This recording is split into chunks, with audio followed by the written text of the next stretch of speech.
Subscribe करंतु एबे हम चैनल को आउ प्रेस करंतु बेल आइकन को जहा द्वारा लेटेस्ट वीडियो नोटिफिकेशन आपण मानकु सर्वप्रथमे मिली जिवो। नमस्कार बंधुगण, ओम नमः शिवाय। बंधुगण, आजिर वीडियो रे आमे आपण मानकु कहिबु तृतीय सप्ताह अर्थात 15 रु 21 तारिख पर्यंत समय आपणकर किपरि कटिबो, केउ प्रकारर ए सप्ताह को आपण प्लानिंग करिवे, ए सप्ताह आपणकर किपरि कटिबो, विशेष भाବରେ जदि कहबा केउ सब जिनिस रे आपणकु फायदा मिलिबो, केउ सब जिनिस रे आपणकु सावधानता अवलंबन करबाकू पड़िबो, आपणक लव लाइफ, कैरियर, बिजनेस, व्यापार ए सप्ताह रे किपरि रहिबो, ता सहित प्रतिटी दिन को आपण किपरि कटेइबे, स्वास्थ्यर महत्वपूर्ण इनफॉरमेशन मध्ये आमे वीडियो रे आपण मानकु देबु। आ वीडियो शेष रे आमे आपण मानकु किछि उपाय विषय मध्ये कहबो, जहा द्वारा आपण ए सप्ताह को आहुरी अधिक भल आ महत्वपूर्ण भरा साब्यस्त करि परिबे।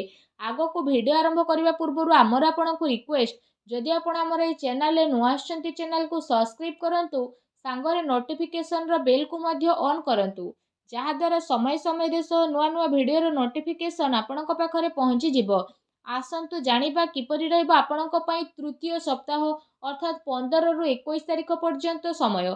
जदि सबुठारु प्रथमे आमे आपणको कहबु कि ए सप्ताह रे आपणक पई कोन सतरे पॉजिटिव रहिबा पई जाउछि। जदि विशेष भाବରେ कहबा फ्रेंड्स, ए दिन रे कोनोसी राजनीति लोकंक सहित आपणकर साक्षात हेबो, आ ए सप्ताह रे आपणक लोकप्रियता बढ़िबो।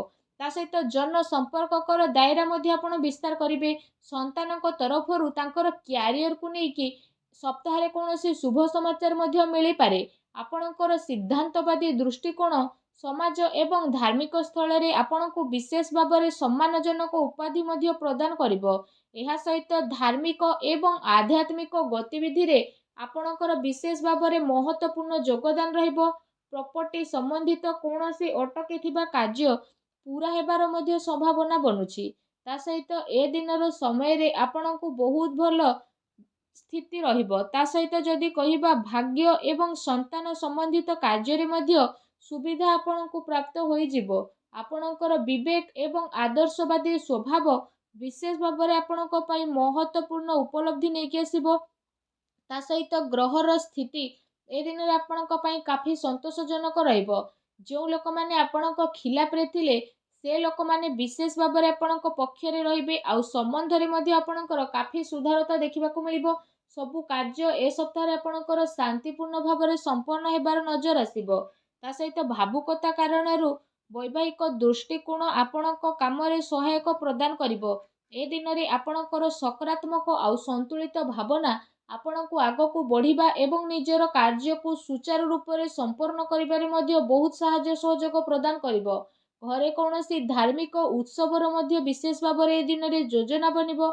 आपण पुणी थरे निजे निजकु ताजा विशेष भाବରେ अनुभव करिवे। एहा सहित जदि कहबा अटकी थिबा पेमेंट मध्ये मिलिबा कारणरू विशेष भाବରେ आर्थिक स्थिति रे आपणकर काफी टाइम पर्यंत सुधार आसीबो, जहा द्वारा आपणको काफी खुशी मिलिबो एवं आपणक मन बहुत ही प्रसन्न रहिबो। आसंतु जानिबा ए दिन रे आपणक पई कोन नेगेटिव रहिबो। कोनोसी भी प्रकारर उधारी ठारू ए सप्ताह रे आपण दूरी रुहंतु। धन लेण देण संबंधित कार्य करिबा ठारू आपण छलना बा धोकार मध्ये शिकार होई पारंती। कोनोसी भी काम करिबारे अधिक भाबी चिंती कि निजर टाइम को लगांतु नाही। एहा द्वारा समय आपणक हातरू बाहरी मध्ये जाई पारे। सामाजिक संपर्क को मधुर बनाई के रखिबार अति आवश्यकता रहिछि, कारण केबे केबे किछि नकारात्मक पुरुणा कथा पुणी थरे मध्ये उठी पारे, जहा द्वारा जदि कहबा आपण निजर मन बल रे काफी टाइम पर्यंत कमी अनुभव करिवे। निजर स्वभाव को पॉजिटिव बनै कि आपण रखंतु। ए कथार मध्ये आपणको ध्यान देबार आवश्यकता रहिछि कि आपणकर सरल स्वभावर किछि लोक माने भूल फायदा मध्ये उठाई पारंती, जहा द्वारा विशेष भाବରେ आपणक मनर स्थिति किछि विचलित मध्ये होई पारे। अन्यर कथा को सुलझेइबारे आपणकर केते सारा महत्वपूर्ण कार्य मध्ये अटकी पारे। कोनोसी प्रकारर जदि कहा सहित वादा करिसेंती तो ताको पूरा करंतु, नचेत समाज रे आपणकर इमेज बिगिड़ी पारे। आउ किछि लाभदायक मौका मध्ये आपणक हातरू बाहर जिबार विशेष संभावना बनुछि। एहा सहित जदि कहिबा देखा देखी प्रक्रिया रु आपण दूरी के रुहंतु। ए समय रे धन संबंधित किछि नुकसानदायक स्थिति मध्ये हेबो, जहा द्वारा जदि कहबा कोनोसी भी प्रकारर निवेश को आपण ए समय रे बाहर करि दियंतु। संपत्ति संबंधित विवादीय मामला रे ଧ୍ୟାନ ରଖନ୍ତୁ କି ଭାଇଙ୍କ ସହିତ ସମ୍ବନ୍ଧ ଆପଣଙ୍କର ଖରାପ ନ ହେଉ। ପିଲାଙ୍କର ଗତିବିଧିରେ ଧ୍ୟାନ ରଖିବାର ଅତି ଆବଶ୍ୟକତା ରହିଛି। ତାଙ୍କର କୌଣସି ଭୁଲ ଆଦତ ବା ସଙ୍ଗତି ଆପଣଙ୍କୁ ପ୍ରୋବ୍ଲେମରେ ପକାଇପାରେ। ସେସବୁକୁ ସକାରାତ୍ମକ କାର୍ଯ୍ୟରେ ଆପଣ ନ୍ୟସ୍ତ କରିବା ଅତି ଆବଶ୍ୟକ ରହିଛି, ଯାହା ତାଙ୍କର ଭବିଷ୍ୟତ ପାଇଁ କାଫି ଲାଭଦାୟକ ସିଦ୍ଧ ହେବ। ଆସନ୍ତୁ ଜାଣିବା ଏ ଦିନରେ ଆପଣଙ୍କର ଲଭ୍ ଲାଇଫ୍ କିପରି ରହିବ। ଘରର ମାହୋଲ ଅନୁଶାସିତ ଏବଂ ଖୁସିଭରା ମଧ୍ୟ ରହିବ। ପ୍ରେମ ସମ୍ବନ୍ଧରେ ମର୍ଯ୍ୟାଦା ବନେଇ ରଖିବାର ଆବଶ୍ୟକତା ରହିଛି। ଆପଣ ଆପଣଙ୍କର ସମସ୍ୟାକୁ ସୁଲଝେଇବାରେ ନିଜର ଜୀବନସାଥୀ ଆଉ ପିଲାଙ୍କର ପୁରା ସହଯୋଗ ମିଳିବ, ଯାହାଦ୍ୱାରା ଆପଣଙ୍କର ଆତ୍ମବିଶ୍ୱାସ ମଧ୍ୟ କାଫି ଭଲ ବନିକି ରହିବ।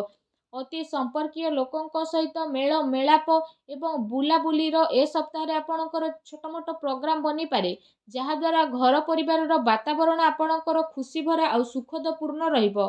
ଆସନ୍ତୁ ଜାଣିବା ଏ ସପ୍ତାହରେ ବିଶେଷ ଭାବରେ ଆପଣଙ୍କ ବ୍ୟବସାୟ କ୍ୟାରିୟର କିପରି ରହିବ। ଯଦି କହିବା କାର୍ଯ୍ୟସ୍ଥଳରେ ନିଆଯାଇଥିବା ଠୋସ୍ ନିର୍ଣ୍ଣୟ ଆପଣଙ୍କ ପାଇଁ ବହୁତ ଭଲ ରହିବ ଆଉ ସଫଳତା ମଧ୍ୟ ଆପଣଙ୍କୁ ଅବଶ୍ୟ ମିଳିବ। ଏ ଦିନରେ ମାର୍କେଟିଂ ତଥା ପେମେଣ୍ଟ କଲେକ୍ଟ କରିବା ଯେଭଳି କାର୍ଯ୍ୟରେ ଆପଣ ଆପଣଙ୍କ ଟାଇମକୁ ସ୍ପେଣ୍ଡ କରିବେ, ସେୟାର ଏବଂ ରିସ୍କ ପ୍ରଭୃତି କାର୍ଯ୍ୟରେ ବିଶେଷ ଭାବରେ ଦୂରେଇକି ରୁହନ୍ତୁ। ଆପଣଙ୍କ ସହ ଛଳନା କିମ୍ବା ଧୋକାଧଡ଼ି ମଧ୍ୟ ହୋଇପାରେ।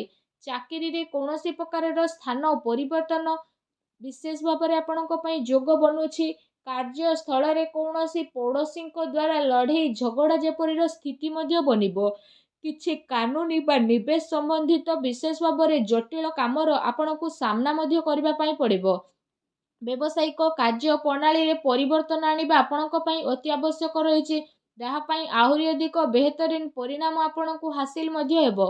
ତା ସହିତ ବ୍ୟବସାୟିକ ପ୍ରତିଷ୍ଠାନରେ ଅନୁଭବୀ ଆଉ ପରିବାରର ବରିଷ୍ଠ ଲୋକଙ୍କର ଅନୁମତି ଏବଂ ସହମତି ଦ୍ୱାରା କାର୍ଯ୍ୟ କରିବା ଦ୍ୱାରା ଆପଣଙ୍କର କାଫି ସମସ୍ୟା ବହୁତ ଆସାନୀରେ ସୁଲଝି ମଧ୍ୟ ଯିବ।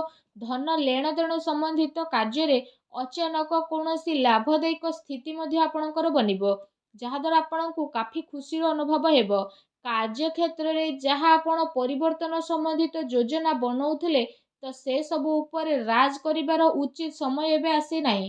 ଏ ସମୟରେ ଆପଣ ନିଜର ଅଧିକତମ କାର୍ଯ୍ୟ ଊର୍ଜା ନିବେଶରେ ଲଗାନ୍ତୁ। ବର୍ତ୍ତମାନର ଗତିବିଧିରେ ଆପଣ ନିଜର ଧ୍ୟାନ କେନ୍ଦ୍ରିତ କରନ୍ତୁ। ଏହା ଆପଣଙ୍କ ପାଇଁ ବହୁତ ହି ଭଲ ରହିବ। ଆସନ୍ତୁ ଜାଣିବା ଆପଣଙ୍କର ସ୍ୱାସ୍ଥ୍ୟ ଏ ସପ୍ତାହରେ କିପରି ରହିବ। ଯଦି କହିବା ଏ ସପ୍ତାହରେ ଆପଣଙ୍କ ସ୍ୱାସ୍ଥ୍ୟ ବହୁତ ଭଲ ରହିବ, କିନ୍ତୁ ପୁଣି ଦିନଚର୍ଯ୍ୟାକୁ ବ୍ୟବସ୍ଥିତ ବନେଇକି ରଖିବା ଆପଣଙ୍କ ପାଇଁ ଅତି ଆବଶ୍ୟକତା ରହିଛି। ଏହା ପାଇଁ ଆପଣ ଆପଣଙ୍କର ଖାଦ୍ୟପେୟରେ ଧ୍ୟାନ ଦିଅନ୍ତୁ। ତା ସହିତ ଆପଣ ଆପଣଙ୍କ ସ୍ୱାସ୍ଥ୍ୟକୁ ଆହୁରି ଅଧିକ ଭଲ ରଖିବା ପାଇଁ ପ୍ରତ୍ୟେକ ଦିନ ଯୋଗ କରନ୍ତୁ, ବ୍ୟାୟାମ କରନ୍ତୁ ଏବଂ ସୁସ୍ଥ ରୁହନ୍ତୁ। ଆସନ୍ତୁ ଜାଣିବା ଏ ସପ୍ତାହରେ ଆପଣଙ୍କ ପାଇଁ କ'ଣ ବିଶେଷ ଉପାୟ ରହିଛି। ଏ ସପ୍ତାହରେ ବିଶେଷ ଭାବରେ ମା ଲକ୍ଷ୍ମୀଙ୍କର ପୂଜା ଆରାଧନା କରନ୍ତୁ, ଛୋଟ ପିଲାଙ୍କୁ ଚକୋଲେଟ୍ ଦିଅନ୍ତୁ, ସାବୁଦାନାର କ୍ଷୀରି ବନାନ୍ତୁ। ତା ସହିତ ସେ କ୍ଷୀରିରେ ଆପଣମାନେ ଚିନି ବଦଳରେ ମିଶ୍ରି କରନ୍ତୁ। ଆଉ କ୍ଷୀରି ଯେତେବେଳେ ପ୍ରସ୍ତୁତ ହୋଇଯିବ, ତ ସେଥିରେ ଆପଣ ଅଳ୍ପ ଟିକେ କେଶର ପକାନ୍ତୁ। ଆଉ ତାପରେ ଆପଣ ସେ କ୍ଷୀରିକୁ ସବୁଠାରୁ ପ୍ରଥମେ ମା ଲକ୍ଷ୍ମୀଙ୍କ ପାଖରେ ଭୋଗ ଲଗାନ୍ତୁ। ଏହାପରେ ଆପଣ ସେ କ୍ଷୀରିକୁ ମା ଲକ୍ଷ୍ମୀଙ୍କ ସମର୍ପଣ କରିକି ଗରିବ ଲୋକଙ୍କ ଭିତରେ ବାଣ୍ଟି ଦିଅନ୍ତୁ। ଏପରି କରିବା ଦ୍ୱାରା ମା ଲକ୍ଷ୍ମୀ ବହୁତ ଶୀଘ୍ର ପ୍ରସନ୍ନ ହେବେ ଏବଂ ଆପଣଙ୍କର ସମସ୍ତ କଷ୍ଟକୁ ଦୂର କରିବେ। ମା ଲକ୍ଷ୍ମୀଙ୍କୁ ଭଲ ପାଉଥିଲେ ସଚ୍ଚା ଦିଲରେ କମେଣ୍ଟ ବକ୍ସରେ ଜୟ ମା ଲକ୍ଷ୍ମୀ ଅବଶ୍ୟ ଲେଖନ୍ତୁ ଓ ଭିଡ଼ିଓକୁ ଲାଇକ୍ ଆଉ ସେୟାର କରିବା ପାଇଁ ଆଦୌ ବି ଭୁଲନ୍ତୁ ନାହିଁ। ଧନ୍ୟବାଦ।